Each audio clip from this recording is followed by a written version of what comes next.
Siapa yang gila sebetulnya? Saking banyaknya orang gila, orang waras, ragu dengan kewarasannya. Maka kalau orang sudah punya kebenaran, kebenaran itu seperti cahaya yang datang dari Allah Subhanahu wa ta'ala, bisa membedakan antara hak dan batil. Maka Nabi Muhammad SAW itu diperumpamakan seperti cahaya. Mana Nabi Muhammad diumpamakan seperti cahaya? Tala'al badru alaina. Badar itu bulan yang bulat purnama.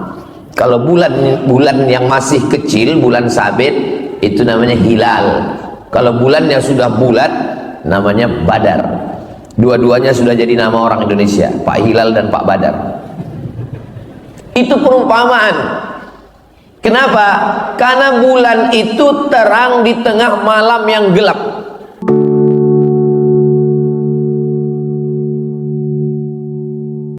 Kana fi dhimmatillah, maka dia dalam perlindungan Allah. Insyaallah kita hari ini semua dalam lindungan Allah Subhanahu wa ta'ala. Man shalla subha fi jama'atin, siapa yang salat subuh berjamaah, faka'annama shalla al-laila kullah, dia dapat pahala seperti salat sepanjang malam. Man shalla subha fi jama'atin, siapa yang salat subuh berjamaah, summa qa'ada yadhkurullah, lalu dia duduk berzikir mengingat Allah, tidak keluar masjid, hatta tatlu asy-syamsu, sampai terbit matahari.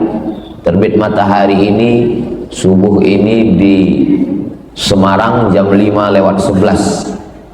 Ustaz tahu dari mana? Saya nanya google.com.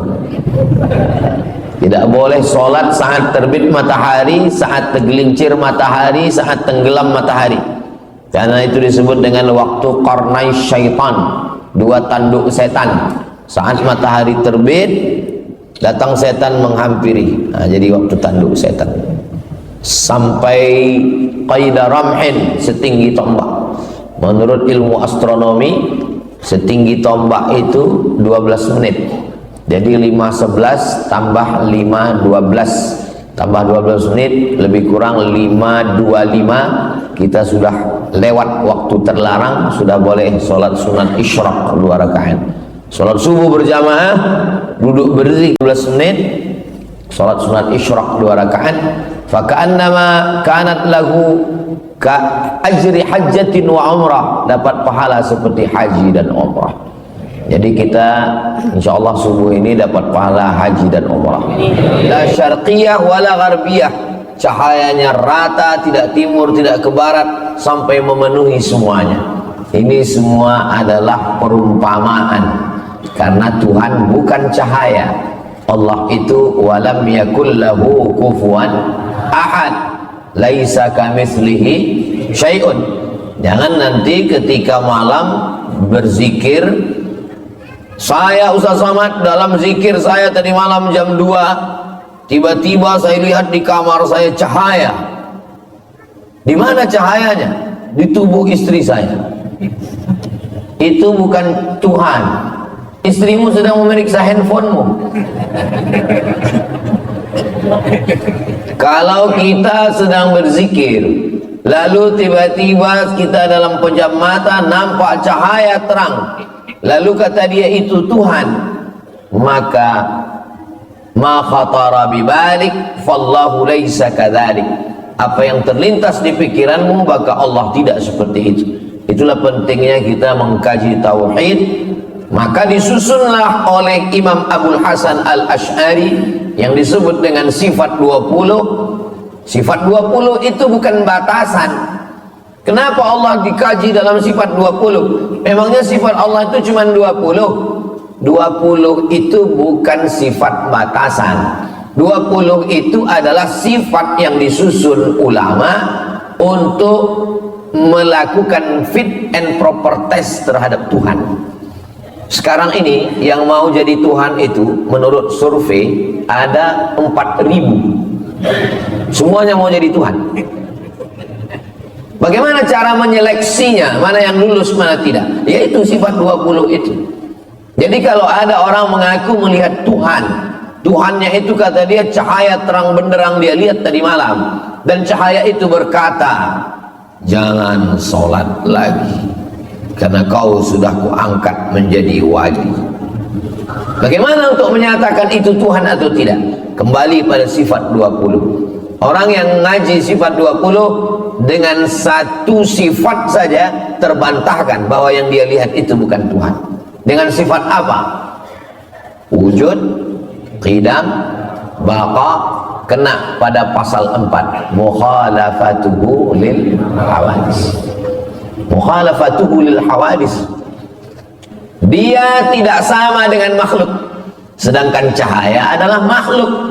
Maka siapapun apapun yang sama dengan makhluk, maka dia bukan Allah SWT.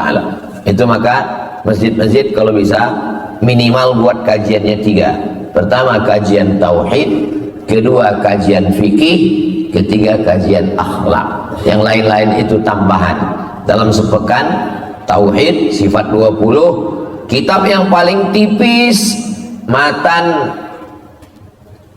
Aqidatul Awam, syarahnya Jala'ul Afham, syarah Aqidatul Awam yang ditulis oleh Syekh Sayyid Muhammad bin Alawi Al-Hasani Al-Maliki. Ketika beliau mengajar itu lalu disusun oleh murid beliau Kiai Ihya. Maka kitab itu bagus sekali, dari Jawa Timur, murid Sayyid Muhammad Alawi. Kalau mau di pondok-pondok dulu kami membaca, disusun oleh Imam, kitab namanya Ad-Dasuqi ala Ummil Barahin. Al-Azhar pun mengkaji itu. Ini untuk menafikan orang. Lalu apa makna cahaya di situ? Cahaya adalah kiasan. Kenapa saya hari ini bisa membedakan ini orang, ini tiang, ini lampu, ini atap, ini dinding? Kalau ada orang mengatakan kita bisa melihat karena kita punya mata, bukan. Kita bisa melihat bukan karena kita punya mata, tapi karena ada cahaya. Siapa yang mengatakan dia bisa melihat karena punya mata, nanti malam jam 12 besok malam matikan semua lampu ini, datang kemari, buka mata lebar-lebar. Kita tidak bisa melihat apa-apa. Kita bisa melihat bukan karena mata, tapi karena kita dapat cahaya. Karena cahaya itulah yang bisa membedakan mana lampu, mana orang, mana tiang. Jadi, apa makna kiasan cahaya di situ? Artinya, ketika Allah memberikan hidayah kepada seorang hamba, maka dia seperti mendapatkan cahaya. Dengan cahaya itu dia bisa membedakan mana yang hak, mana yang batil, mana yang batil, mana yang betul, mana yang betul, mana yang batil. Sekarang hampir tidak lagi bisa orang membedakan mana betul, mana batil, mana batil, mana betul. Walaupun batil, tapi karena disuarakan setiap hari menjadi betul. Yang betul dianggap batil, yang batil dianggap betul. Saking banyaknya orang gila sekarang. Orang waras ragu dengan kewarasannya. Ada orang waras masuk ke rumah sakit jiwa, begitu ketemu di pintu satpam, kebetulan di samping satpam itu ada orang gila. Orang gila itu pertama nanya, "Bapak sudah lama gila?" Dia bilang, "Saya waras, kamu yang gila." Sampai ke dalam, lewat di lapangan, ketemu ramai orang gila, tepuk tangan. Orang gila, orang gila. Saya yang waras, kamu yang gila, kata orang waras. Sampai ke dalam, orang gila punya mancis nggak? Kalau begini lama-lama saya yang jadi ragu, siapa yang gila sebetulnya? Saking banyaknya orang gila, orang waras, ragu dengan kewarasannya. Maka kalau orang sudah punya kebenaran, kebenaran itu seperti cahaya yang datang dari Allah Subhanahu wa ta'ala, bisa membedakan antara hak dan batil. Maka Nabi Muhammad SAW itu diperumpamakan seperti cahaya. Mana Nabi Muhammad diumpamakan seperti cahaya? Tala'al badru alaina. Badar itu bulan yang bulat purnama. Kalau bulan yang masih kecil, bulan sabit, itu namanya hilal. Kalau bulan yang sudah bulat namanya Badar. Dua-duanya sudah jadi nama orang Indonesia, Pak Hilal dan Pak Badar. Itu perumpamaan. Kenapa? Karena bulan itu terang di tengah malam yang gelap. Ketika malam gelap, musyrik, kafir, jahiliyah, Abu Jahal, Abu Lahab, datanglah Badar. Makanya seorang munsyid yang melantunkan nasyid dari Mesir, Syekh Atif, melantunkan dengan Qamarun yang diviralkan bersama Habib Umar. Saat ada Habib Umar, beliau Qamarun, bulan. Bulan adalah cahaya. Kenapa bukan matahari? Kenapa Nabi Muhammad itu diumpamakan seperti bulan? Kenapa bukan matahari? Karena bulan menerima pantulan cahaya. Nabi Muhammad bukan sumber cahaya. Sumber cahaya adalah Allah Subhanahu wa ta'ala, dan bulan menerima pantulan cahaya, dialah yang menerangi kegelapan. Itu pun makna kiasan. Karena kalau kita katakan Nabi Muhammad itu bulan, berarti Allah itu matahari. Kita nyembah matahari. Apa beda kita dengan Jepang? Nanti kita di akhirat disatukan sama orang Jepang, kan sama-sama nyembah matahari. Wasyamsu wal qamaru, sedangkan bulan dan matahari, matahari dan bulan adalah sama-sama ciptaan Allah Subhanahu wa ta'ala. Fa bi ayyi ala'i rabbikuma tukadziban. Jadi kalau begitu Allah itu laisa kamitslihi syai'un. Dia bukan apa-apa, dia bukan apapun, tak bisa diserupakan dengan apapun. Lalu perumpamaan itu untuk mendekatkan kita mudah, litakribil fahmi, supaya mudah memahaminya. Jadi ketika seorang dikatakan bisa menjelaskan sesuatu yang tidak jelas, Ustaz sudah mengeluarkan kami minas zulumati ilan nur, dari kegelapan kepada yang terang benderang. Kalau cahayanya karena listrik, dia akan mati, apalagi token habis paket. Kalau cahayanya karena lampu, dia akan kering. Tapi kalau cahaya itu datang dari Allah, Allah itu sifatnya qadim, wujud qidam, tidak berawal. Ada orang mengaku Tuhan, saya Tuhan kata dia, sedangkan dia dilahirkan, berarti dia tidak Tuhan, karena Tuhan itu qadim, tidak berawal. Lalu kemudian dia mati, Sai Baba mati, dia dipertuhankan, berarti dia tidak Tuhan. Kenapa? Baqa berakhir, baqa kekal, tidak berakhir. Wujud, qidam, baqa, mukhalafatuhu lil hawadis, qiyamuhu binafsihi. Nah, jadi mengkaji tauhid adalah untuk mengeliminasi semua yang bukan Tuhan, yang tidak layak, sampai pada puncaknya kita bertauhid la ilaha illallah. Lalu kemudian ketika Imam Al-Ghazali mampu mengalahkan keinginan dirinya, saya maunya subuh ini tidur sampai jam 8 karena hari libur, mau balas dendam Senin, Selasa, Rabu, Kamis, Jumat. Kapan lagi menikmati hidup? Hidup hanya sekali, tidurlah sepuas hati. Tapi Allah mau saya bangun jam 4 untuk persiapan mandi, sholat sunat wudhu, sholat sunat taubat, sholat sunat tahajud, sholat sunat hajat, sholat sunat witir, nunggu azan subuh. Kalau diperturutkan keinginan saya maunya balas dendam, tidur sampai pagi. Tapi keinginan Allah, saya mesti bangun untuk sholat subuh.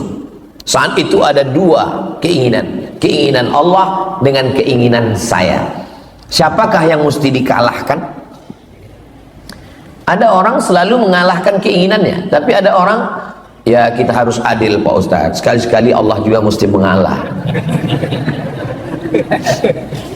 Ketika saya mengalahkan keinginan saya, yang saya ikut adalah keinginan Allah, bertemunya keinginan saya dengan keinginan Allah, bahasa Arabnya taufiq. Makanya selalu diucapkan semoga kita semuanya mendapat taufik. Lalu semua orang mengatakan alhamdulillah, ibu-ibu mengatakan alhamdulillah. Ada satu ibu diam aja, ditanya sama temannya, tadi saat semua bilang semoga dapat taufik, kamu kok diam aja? Saya sudah dapat gitu. Rupanya nama suaminya Pak Taufik. Mohon maaf Pak Taufik, diantar semua. Taufik artinya mampu mengalahkan keinginan sendiri ikut keinginan Allah dalam segala hal. Saya maunya makan banyak, Allah tidak mau makan banyak. Kamu jangan makan banyak, kata Allah. Kulu, makanlah. Washrabu, minumlah. Wala tusrifu, jangan makan banyak. Ketika saya mampu mengalahkan nafsu makan saya dengan ikut keinginan Allah, saat itu sedang mendapatkan taufik. Alhamdulillah, subuh ini sudah mendapatkan taufik. Kenapa? Saya kalahkan keinginan saya, lalu saya ikut keinginan Allah. Nanti pas makan, saya kalahkan keinginan saya ikut kemauan Allah. Alhamdulillah. Pas menikah, maunya yang matanya biru, rambutnya rambut jagung, tinggi semampai. Tapi kata Allah, bukan itu. Wala amatum musyrikatun khairan, budak hitam hamba sahaya lebih baik min musyrikatin, daripada yang cantik tapi dia musyrik, mempersekutukan Allah. Walau a'jabatskum, walaupun dia mengagumkan bagi kamu. Di saat itu saya melawan hawa nafsu saya. Kalau saya turutkan hawa nafsu saya turutkan yang ini. Tapi kalau saya kalahkan, berarti dapat taufik. Sudah 3 kali dapat taufik. Saat bangun tidur dapat taufik, saat makan dapat taufik, saat ingin menikah dapat taufik, kemudian saat memilih pemimpin begitu juga. Saya maunya yang ngasih saya sembako, yang ngasih serangan pajar, tapi menurut Allah itu adalah la'ana Rasulullah SAW ar-rashi wal murtashi, orang yang menyogok, yang menerima sogok dilaknat. Laknat artinya ba'idun anir rahmah, jauh dari rahman Allah. Lalu kemudian la tattakhidul kafirin, dalam ayat lain la tattakhidul yahuda wan nasara awliya, jangan kau angkat orang-orang yang tidak mempertuhankan Allah, mempersekutukan Allah, menjadi orang yang memikul tanggung jawabmu, yang ngurus lampu jalanmu, yang mengurus APBD APBN-mu. Aulia min dunillah. Di saat itu sedang bertarung keinginan saya, apakah saya ikut keinginan Allah atau ingin ikut hawa nafsu saya. Maka dalam segala hal kita mesti menghilangkan ini. Itulah mengapa disebut kita selalu semoga mendapatkan taufik. Kenapa taufik lebih didahulukan daripada hidayah? Billahi taufik wal hidayah. Wassalamualaikum. Belum penutupan. Karena kita berhenti 5:11 tambah 12 5:25. 5:25 baru kita sholat sunat isyraq 2 rakaat. Kenapa taufik lebih didahulukan daripada hidayah? Kenapa tidak billahil hidayah wat taufik? Karena hidayah ada 2. Hidayah yang pertama, hidayah untuk memilih antara kafir dan Islam. Lalu kenapa kita minta hidayah? Ihdinas siratal mustaqim, ihdinas siratal mustaqim. Semoga dapat hidayah. Kita kan sudah Islam, hidayah pertama kita sudah dapat, insyaallah hidayah Islam, amin. Tapi hidayah yang kedua adalah menetap dalam keislaman, kuat dalam keislaman. Itulah hidayah yang kedua. Lalu kenapa yang disebut dalam ini semoga mendapatkan taufik dan hidayah? Setelah kita mendapatkan taufik bangun jam 4, walaupun ada jam 2, jam 3. Setelah mendapatkan taufik makan tidak terlalu banyak, ikut Allah. Setelah mendapatkan taufik menikah dengan orang beriman. Setelah mendapatkan taufik memilih pemimpin yang beriman. Lalu kemudian dia istiqomah dalam itu. Itu yang disebut dengan hidayah. Kalau tidak nanti orang bingung. Kenapa kita subuh minta hidayah? Ihdinas siratal mustaqim, ihdinas siratal mustaqim. Di Masjid At-Taufik ini 3 kali lagi minta hidayah. Allahumma hdina fi man hadait. Hidayah apa? Kita kan sudah Islam. Hidayah menetap dalam kebenaran. Doakan supaya Ustaz Somad yang ceramah ini dapat dua-duanya, taufik dan hidayah. Inilah tulusnya jamaah ini. Padahal yang saya minta kan saya. Kenapa mereka semuanya setuju? Amin. Karena ketika kita mendoakan saudara kita, Allah kirimkan malaikat. Apa kata Allah? Hai malaikat, mereka yang mendoakan orang lain, ucapkan amin. Lalu malaikat itu mengatakan, amin walaka mithluh, kabulkan doa orang ini, engkau dapat yang sama seperti yang engkau doakan. Man qara'a surat al-kahfi, siapa yang membaca surat al-kahfi, pagi Jumat, siang Jumat, sore Jumat, petang Jumat, malam Jumat, sebelum azan maghrib hari Jumat, adha'a lahu min nur, cahaya lagi, Allah berikan dia cahaya, ma bainal jumu'ataini, sampai Jumat berikutnya. Cahaya apa yang dimaksud? Apakah mukanya jadi bercahaya? Itu Ultraman. Cahaya apa yang dimaksud ini? Cahaya bisa membedakan antara yang hak dengan yang batil. Makanya siapa yang menghafal surat Al-Kahfi, membaca surat Al-Kahfi, tidak sanggup semua minimal ujung-ujungnya, maka dia selamat diantaranya dari fitnah Al-Masih Ad-Dajjal. Kenapa ada Al-Masih ujungnya Dajjal? Karena ada Al-Masih yang original, ada Al-Masih yang KW. Yang KW itu disebut dengan Al-Masih Ad-Dajjal. Ada orang jual gelas emas, bejana emas, namanya wi'a zahab, wi'a bejana, zahab emas, wi'a zahab bejana emas. Yang satu lagi jual mirip seperti emas, tapi dia kasih tahu, mohon maaf ya Pak Ustadz, ini bukan emas, ini cuman sepuh, disepuh dengan warna emas. Maka orang Arab menyebutnya wi'a mudajjal. Jadi jangan katakan nanti ini ada gelang, ini gelang emas, yang ini gelang dajjal. Bukan, mudajjal di situ artinya tidak asli, tidak original. Jadi jangan nanti ada Ustadz, kan ada Ustadz Somad, ada orang yang bilang ini Ustadz Somad Dajjal, mirip Ustadz Somad. Dia mirip seperti Nabi Isa. 3 sifat dia mirip seperti Nabi Isa. Saat dia suruh langit, apa kata dia? Ya sama imtiri, wahai langit turunkan hujan. Betul-betul turun hujan. Dia katakan ke tanah, ya ard umbuti, wahai bumi tumbuh tanaman. Lalu kemudian ada orang mati, dia katakan, ya mayit wahai mayat berdiri, langsung tegak. Lalu semua orang mengatakan dialah Al-Masih, padahal dia Al-Masih Dajjal, dia bukan Al-Masih yang asli. Makanya sebelum salam tadi kita minta, Allahumma inni a'udzubika min adzabi jahannam wa min adzabil qabri wa min fitnatil mahya wal mamat wa min syarri fitnatil masihid dajjal. Sekarang Al-Masih Ad-Dajjal itu belum datang. Yang datang-datang itu sekarang baru Al-Masih Ad-Dajjal KW 99. Itu aja banyak yang tertipu orang. Bagaimana kalau yang Al-Masih Ad-Dajjalnya itu betul-betul datang? Nauzubillah. Mudah-mudahan kita terpelihara, terjaga. Kalau bisa sebelum dia datang kita udah mati duluan. Ini banyak orang yang nantang-nantang, mana Dajjal itu mana? Malah ada yang ngejek-ngejek. Ustaz katanya manusia bisa ke bulan, bisa ke planet. Terus nanti kalau semua pindah ke Mars, Dajjal di sini kecewa dong. Ada tuh saya tonton di video.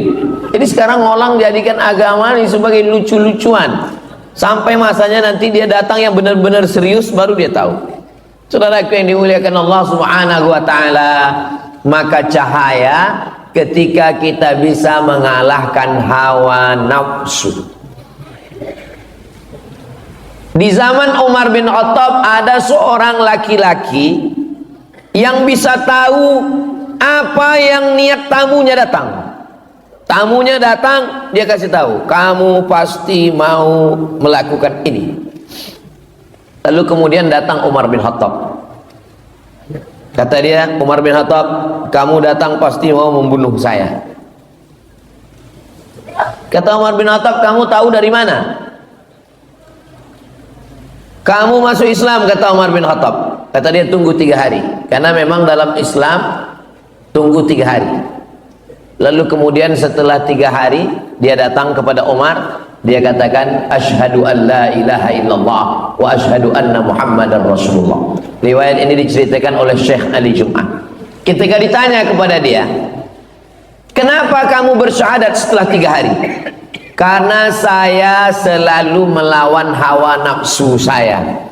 Kalau nafsu saya mengatakan makan, saya nggak makan. Kalau nafsu saya mengatakan pergi, saya tidak pergi. Kalau nafsu saya mengatakan perang, saya tidak perang. Apapun yang dikatakan hawa nafsu saya lawan. Akhirnya saya bisa melihat sesuatu yang tidak dilihat manusia. Ini jawaban kenapa pendeta-pendeta yang tidak makan, tidak minum, tidak menikah, firasatnya tajam. Kenapa? Karena siapapun yang melawan hawa nafsunya, firasatnya akan tajam, bisa melihat sesuatu yang tidak dilihat manusia biasa. Itu terjadi pada Umar bin Khattab. Lalu kemudian ditanya ke dia, kenapa kamu masuk Islam? Karena hawa nafsu saya mengatakan jangan masuk Islam. Lalu saya lawan, asyhadu an la ilaha illallah wa asyhadu anna muhammadan rasulullah. Jadi kalau ada di antara kita ini bercita-cita, cita-citanya nggak terlalu tinggi, cuman ingin tahu tamunya mau apa. Mudah aja, nggak usah makan, nggak usah minum, tapi kue yang udah dapat boleh dimakan. Yang gara-gara ini Ustadz ini kayaknya nyindir, jangan.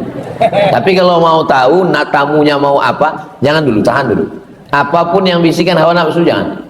Seandainya Ustadz Abdul Somad dikasih Allah kemampuan untuk tahu hati orang, tahu niat tamu mau apa, Ustadz mau atau enggak? Saya enggak mau. Kenapa? Karena dengan tahunya saya niat tamu itu, saya lah jadi enggak tulus.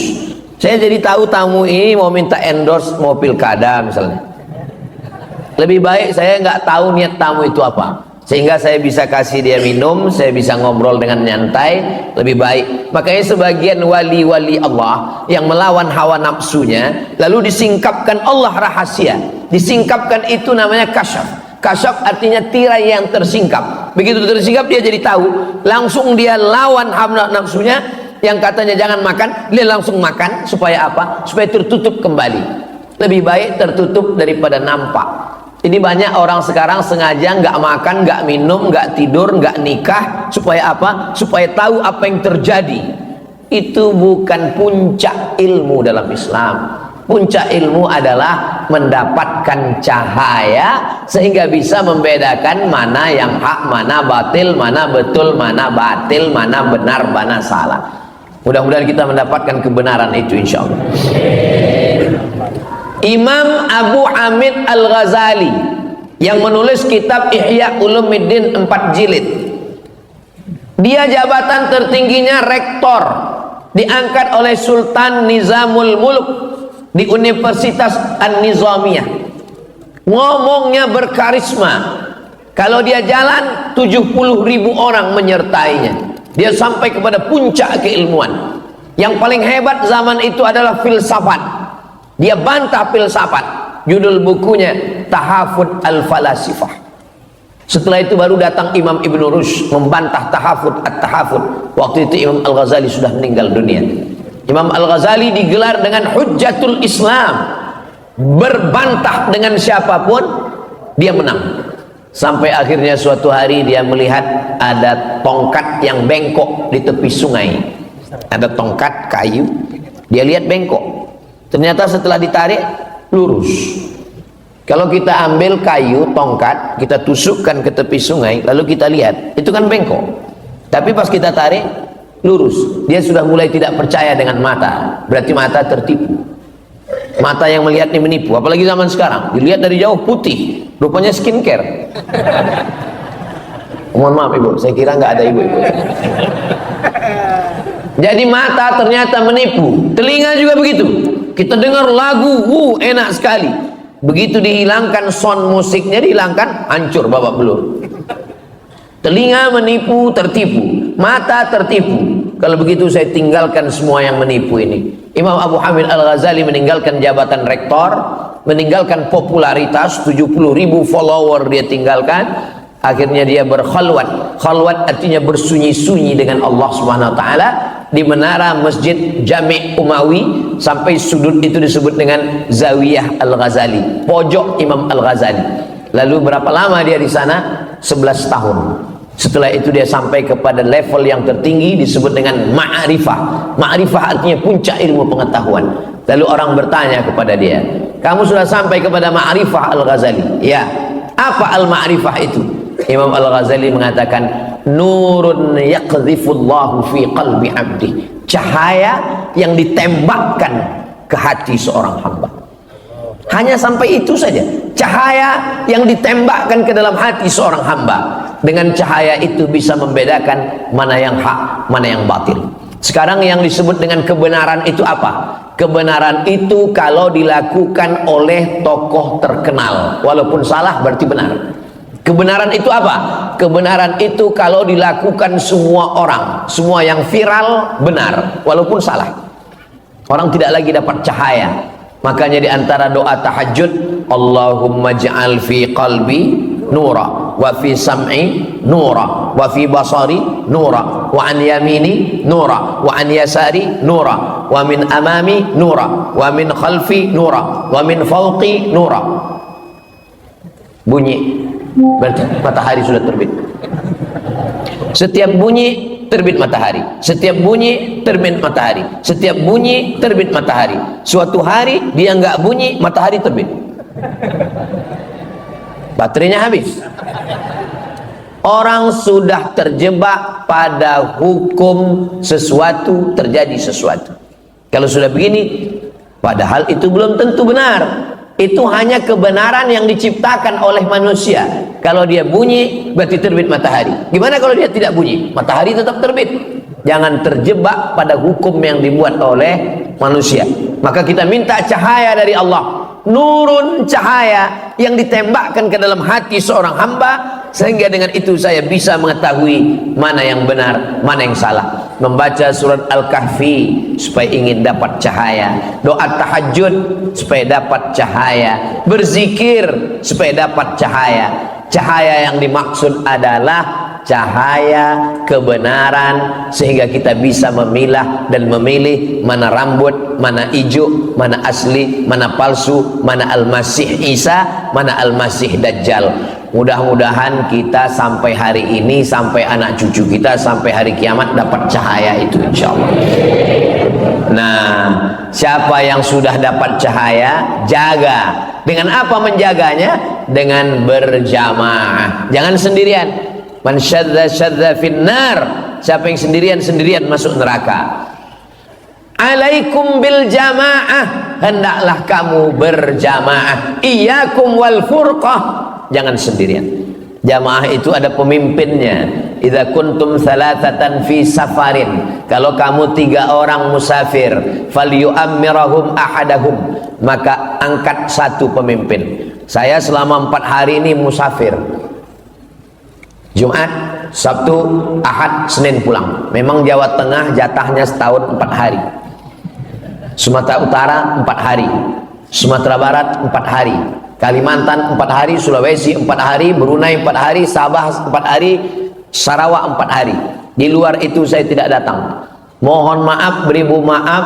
Saya mohon maaf kepada sedulur sederek sedoyo penjenenganipun. Kalau saya nggak datang bukan angkuh, bukan sombong, karena memang saya sudah bagi 4 hari.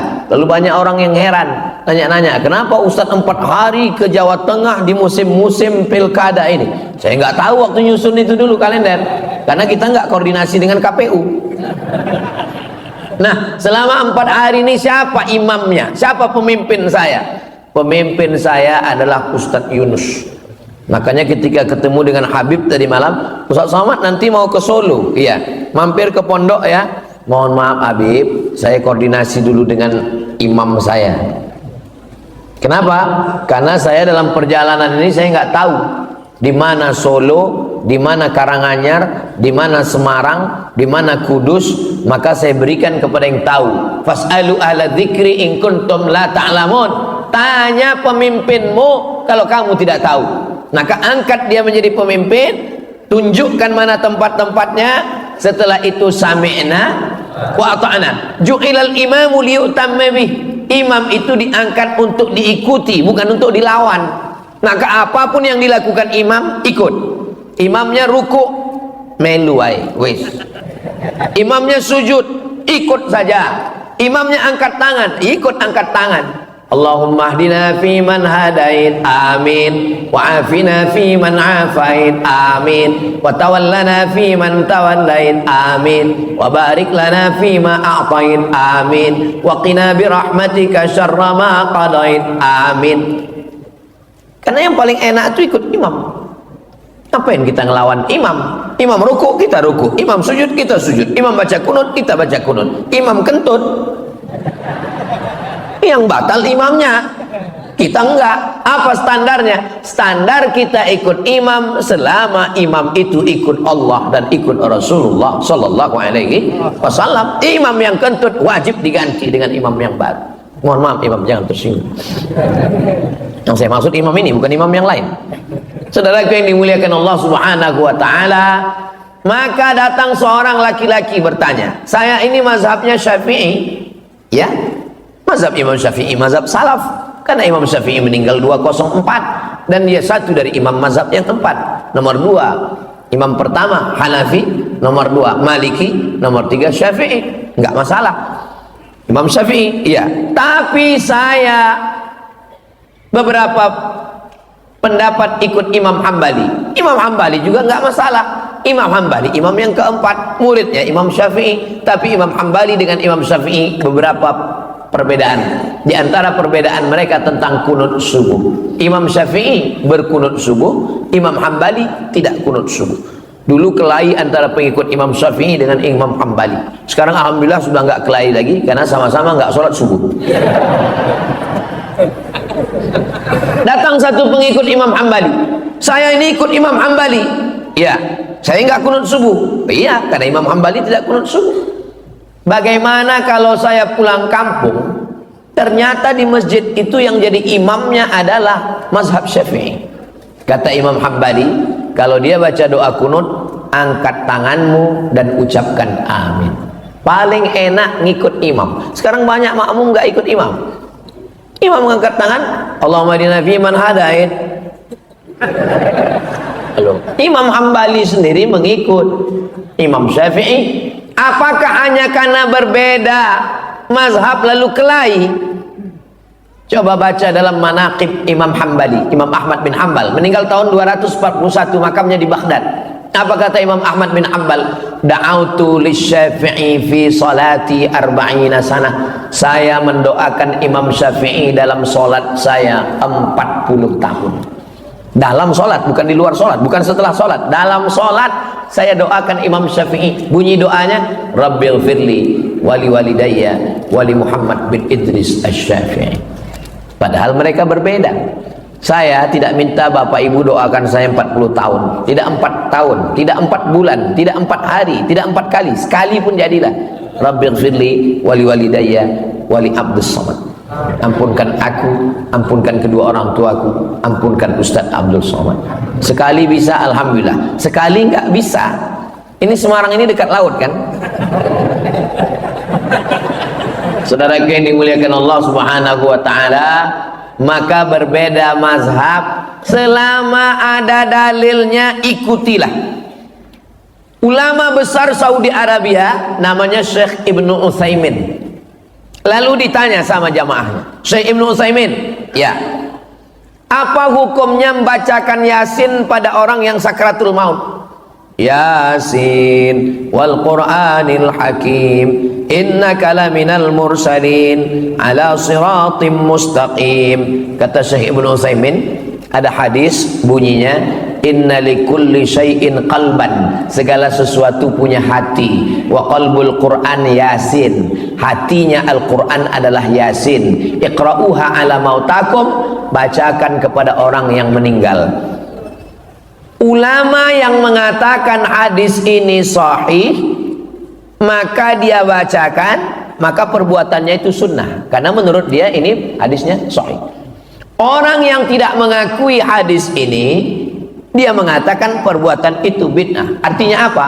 Satu perbuatan bisa sunnah menurut sebagian orang, bisa bid'ah menurut sebagian orang, tidak sepakat orang. Jadi kalau saya ditanya, menurut Ustaz Somad, membacakan surat Yasin untuk orang meninggal itu apa? Menurut saya sunnah, karena saya mengikut ulama yang mensahihkan hadis itu. Tapi menurut teman saya itu bid'ah. Iya bid'ah menurut dia. Dia tidak bisa bid'ahkan saya. Karena kalau dia katakan Abdul Somad kau pelaku bid'ah, bid'ah berarti dolalah, dolalah berarti finnar. Itu sama artinya dia merakata kau Abdul Somad masuk neraka. Nerakaku bukan nerakamu. Bagi engkau aku bid'ah, tapi tidak. Ada hal-hal yang kita sepakat. Kalau kita tidak sepakat dengan sesuatu, maka itu disebut dengan khilafiyah. Ini perbedaan mazhab, tapi sholat subuhnya wajib. Masalah kunutnya khilafiyah, masalah usollinya khilafiyah, masalah zikir setelah sholat menurut mazhab Hambali jahar, subhanallah subhanallah subhanallah. Menurut mazhab Syafi'i jahar untuk ngajar makmum. Kalau makmumnya sudah paham, sir. Ustaz Somad kalau jadi imam zikirnya jahar apa sir? Saya jahar. Kenapa jahar? Karena makmum saya 3. Yang pertama mu'allaf yang baru masuk Islam, dia nggak tahu bacaannya. Yang kedua anak kecil yang datang, anak kecil. Setelah pulang nanti dia ditanya sama ibunya, tadi zikirnya apa nak? Nah, dia nggak dengar. Kalau dia dengar pasti dia jawab subhanallah subhanallah subhanallah. Anak, masya Allah. Yang ketiga, dia bukan anak kecil, dia juga bukan mu'alaf, tapi subuh inilah subuh pertama kali dia sholat, dan dia nggak tahu bacaannya. Maka saya jaharkan itu untuk mengajar makmum. Makmum kan udah tahu Pak Ustadz. Sebelum angkat takbiratul ihram, apa kata imam? Sawus sufuf, luruskan saf. Apakah ada orang Islam yang nggak tahu? Semua orang Islam sudah tahu. Saya belum pernah sholat lalu imamnya ngomong, mohon maaf jamaah, saya nggak perlu meluruskan shaf, kan udah tahu semua kan? Kenapa diulang-ulang terus? Sawus sufuf, karena itu sunnah. Fa inna taswiyatas sufuf min tamamis sholat. Selesai itu tadi imam berdoa, saya ikut aminkan. Kalau banyak orang tidak mau lagi mengaminkan doa imam. Pas ditanya, kamu kok nggak ngaminkan? Alah, doa yang lamanya belum makbul Pak Ustaz. Kamu kenapa nggak ikut baca doa sama imam? Kami beda visi misi Pak Ustaz. Imamnya minta hujan, saya jual es krim. Yang kita mintakan itu bukan hujannya, rahmatnya. Rahmat yang diturunkan Allah Subhanahu wa taala. Kenapa Ustaz ikut amin dengan imam tadi? Sebab kata Nabi, ad-da'i wal mu'amminu fil ajri sawa. Yang berdoa dengan yang mengaminkan pahalanya bodoh, sami mawon. Maka imam membaca doa, saya ikut aminkan. Apa susahnya bilang amin? Amin. Oh, saya lupa. Tadi yang baca doa saya. Diminta imam. Gak mungkin saya tolak. Gak mungkin ketika saya disuruh baca imam tadi berani nyuruh-nyuruh saya. Enggak, saya taat sama imam. Imam bilang baca, siap imam. Saya baca doa. Lalu kemudian setelah itu kenapa kali kita zikir Asmaul Husna? Itu pun sunnah. Walillahil asmaul husna. Allah punya nama yang baik-baik. Fad'uhu biha. Ya Rahman, Ya Rahim, Ya Malik, Ya Quddus, Ya Salam, Ya Mu'min, Ya Muhaimin, Ya Aziz, Ya Jabbar, Ya Mutakabbir, Ya Khariq, Ya Bari, Ya Musawwir, Ya Ghaffar. Itulah enaknya kalau Asmaul Husna rame-rame. Yang nggak hafal nggak ketahuan.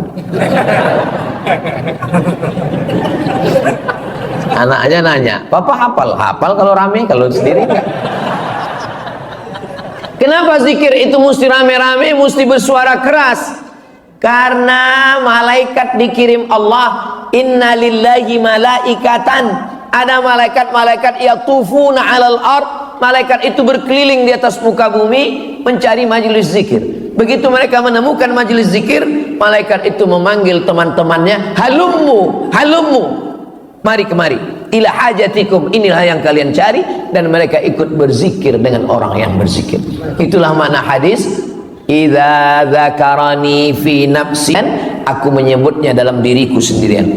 Wa idza dzakarani fi mala'in, kalau dia berzikir beramai-ramai, dzakartuhu fi mala'in khairum min mala'ihim, aku sebut mereka di tempat yang lebih ramai dan lebih mulia. Maksudnya lebih ramai bersama malaikat, lebih mulia bersama malaikat yang tidak berdosa. Itu diantara dalil-dalil zikir berjamaah yang disusun oleh Al-Imam Al-Hafiz Jalaluddin Abdurrahman As-Suyuti. Sebagiannya disebutkan dalam kitab Al-Hawilil Fatawi tentang dalil zikir-zikir beramai-ramai. Di antaranya dalam kitab Musnad Ahmad bin Hanbal, setelah berzikir beramai orang berdiri. Ketika berdiri bubar, apa kata malaikat?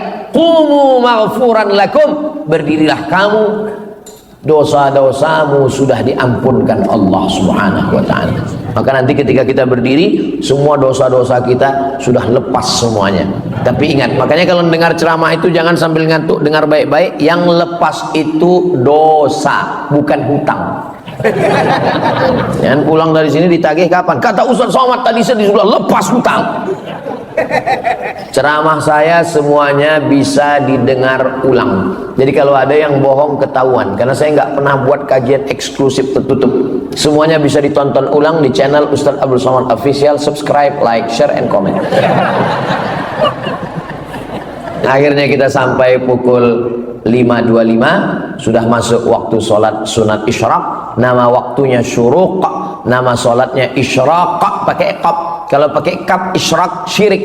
Kalau isyraq terbit matahari, kanat lahu ka'ajri hajjatin wa umrah, maka dia dapatkan pahala seperti haji dan umrah. Maka untuk menjaga cahaya ini supaya tetap, jangan sampai cahaya ini 100 watt jadi 5 watt, kadang-kadang hidup kadang-kadang mati. Maka menghidupkannya itu adalah dengan ibadah. Salat subuh berjamaah menyala, salat isyraq menyala, salat duha menyala, zuhur, asar, maghrib, isya, tahajud, zikir, infak, wakaf, sedekah menyala abangku. Tapi kalau sudah, ya suami saya alhamdulillah sejak dengar tausiah Ustadz ada juga dia sholat, alhamdulillah Ustadz. Sholat apa? Idul Adha. Itu pun karena ke masjid mau ngambil kupon kurban. Itu susah mau diselamatkan cahayanya. Mudah-mudahan doakan supaya saya, Habib Hasan, Ustadz Alfian Tanjung diberikan istiqomah, kita semua dalam kebaikan. Ala hadhihi niyyah, untuk niat yang baik ini. Al-Fatihah. A'udzubillahi minasyaitonir rajim. Bismillahirrahmanirrahim. Alhamdulillahirabbil alamin. Arrahmanir rahim. Maliki yaumiddin. Iyyaka na'budu wa iyyaka nasta'in. Ihdinas siratal mustaqim. Siratal ladzina an'amta 'alaihim ghairil maghdubi 'alaihim waladdallin. Amin. Allahumma shalli ala sayyidina Muhammad wa ala ali sayyidina Muhammad. Allahumma ij'al fi qulubina nura, jadikan cahaya di dalam hati kami ya Allah. Wa fi asma'ina nura, jadikan cahaya dalam pendengaran kami ya Allah. Wa fi absarina nura, jadikan cahaya dalam pandangan kami ya Allah. Wa an aymanina nura, bagian kanan kami cahaya. Wa an aisarina nura, bagian sebelah kiri kami cahaya. Wa an amamina nura, bagian depan kami cahaya. Wa min khalfiha nura, dari bagian belakang kami cahaya. Wa min fawqina nura, jadikan bagian atas kami cahaya. Wa min tahtina nura, bagian bawah cahaya. Waj'al lana nura, jadikan untuk kami cahaya sehingga dengan cahaya itu kami bisa membedakan antara yang hak dan batil ya Allah. Allahumma arinal haqqa haqqa warzuqna ittiba'ah, tunjukkan yang hak itu hak benar, berikan kami kekuatan untuk mengikutinya. Wa arinal batila batila, tunjukkan yang batil itu salah. Warzuqna ijtinabah, berikan kami kekuatan untuk menjauhinya ya Allah. Allahumma hdina, berikan kami hidayah. Wahdi bina, berikan saudara kami hidayah. Waj'alna sababan liman ihtada, jadikan kami menjadi sebab sampainya hidayah itu kepada saudara-saudara kami ya Allah. Allahumma ja'al hadzal balada baladan amina, jadikanlah negeri kami ini negeri yang aman dan damai. Allahumma rzuqna imaman adila, berikan kami pemimpin yang adil dan amanah. La tusallit alaina bidhunubina man la yakhafuka wa la yarhamuna, jangan hukum kami atas dosa-dosa kami lalu kau angkat orang yang tak takut padamu dan tak sayang pada kami.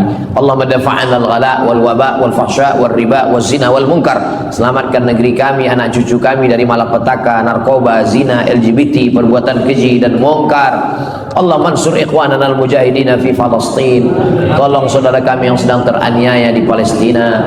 Allahumma dammir a'da'aka a'da'ad din, hancurkan musuhmu musuh kami semua Israel ya Allah. Allahumma syattid syamlahum wa farriq jam'ahum, hancurkan persatuan mereka, cerai-beraikan persatuan barisan mereka, waj'al kaidahum fi nuhurihim, jadikan tipu muslihat mereka menuju kematian mereka ya Allah. Rabbana ighfir lana dzunubana, ampunkan dosa kami, wali abaina, ayah kami, wali ummahatina, ibu kami, wali azwajina, pasangan hidup kami, wali dzurriyyatina, anak keturunan kami, wali habaibina, para habaib kami, wali masyayikhina, guru-guru kami, wali man hadarana, semua yang hadir dalam majlis kajian subuh ini ya Allah. Rabbana atina fid dunya hasanah wa fil akhirati hasanah wa qina adzaban nar. Wa sallallahu ala sayyidina Muhammad wa ala alihi wa sahbihi wasallam, walhamdulillahi rabbil alamin. Taqabbalallahu minkum minna wa minkum taqabbal ya karim.